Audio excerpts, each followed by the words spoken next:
Hello friends, முக்கியமான ஒரு news. Jio sim நிறைய பேர் யூஸ் பண்றீங்க. ஸோ இப்போ பார்த்தீங்கன்னா ஜியோ மொபைல்ஸ் லான்ச் பண்ணியிருந்தாங்க. ஸோ ஜியோ மொபைல்ஸில் ஜியோ சிம்ஸ் யூஸ் பண்ணால் நிறைய ஆஃபர்ஸ் வந்து நம்ம அவைல் பண்ணிக்கலாம், யூஸ் பண்ணிக்கலாம்.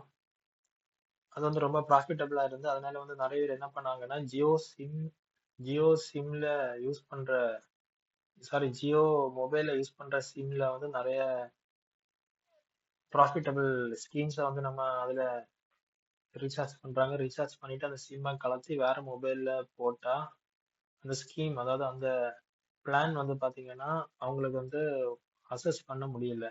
அதனால வந்து ட்ராய் கிட்ட வந்து நிறைய கஸ்டமர்ஸ் வந்து முறையிட்டு இருந்தாங்க. அந்த ட்ராயில வந்து ட்ராய் கஸ்டமர்ஸ், ஸோ ட்ராய் வந்து என்னன்னா ஒரு தீர்ப்பு வந்து வழங்கியிருக்கு. அதாவது அதாவது நம்ம ஜியோ மொபைல்ல யூஸ் பண்ற அதே ஸ்கீம் தான் வேற மொபைல், விவோ, ஓப்போ, சாம்சங், இப்போ வேற ஏதாவது ரெட்மி, ஏதாவது மொபைல் ஃபோன்ல, அதாவது அந்த மொபைல் ஃபோன்ல இருக்கிற அதே ஆஃபர்ஸ் வந்து ஜியோ மொபைல்ல இருக்கணும். ஓகே, அதாவது வேற வேற ஆஃபர்ஸ் வந்து இருக்கக்கூடாது அப்படின்னு சொல்லிட்டு ட்ராய் வந்து telecom regulatory authority of India, ஓகேவா, ட்ராய்ன்னு சொல்லிட்டு ஒரு அமைப்பு வந்து ஒரு கண்டனம் தெரிவிச்சிருக்காங்க. ஸோ அதை வந்து கிளியர் பண்ணணுமா ஏப்ரல் 14க்குள் எல்லா வெப்சைட்லயும் வந்து பாத்தீங்கன்னா ஒரே ஸ்கீம், ஒரே ஆஃபர்ஸை வந்து போடணும்னு சொல்லிட்டு ட்ராய் வந்து ஜியோவுக்கு வந்து உத்தரவு போட்டிருக்காங்க.